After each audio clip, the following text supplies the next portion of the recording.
Near Kibbutz Re'im, Israel, in the scrubland of southern Israel, is strewn the aftermath of a dance party that became a bloody massacre.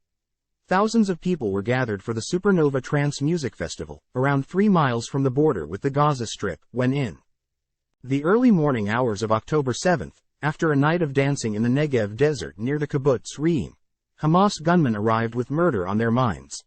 As partygoers ran for their lives, they were cut down.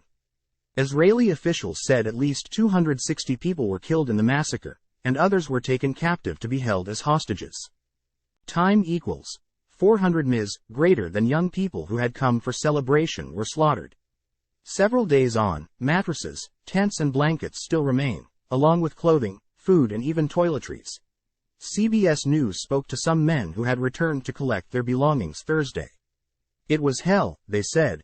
Time equals 400 ms, greater than, it's too much to talk about, it's too much, one of them said as they quickly drove away.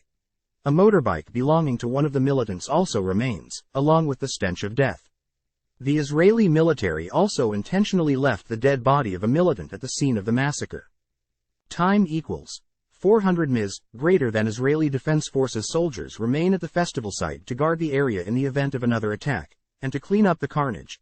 While CBS News was at the scene, several shots rang out and CBS News crews were told to take cover.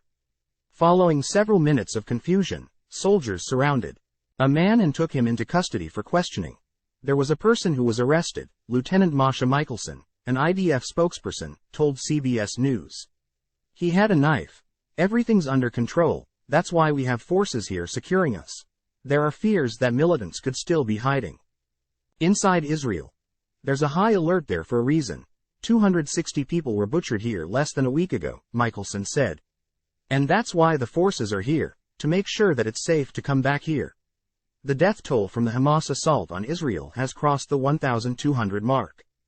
With at least 2,800 more wounded, Israel's retaliatory strikes have left at least 1,537 people dead in Gaza, according to the Gaza Health Ministry.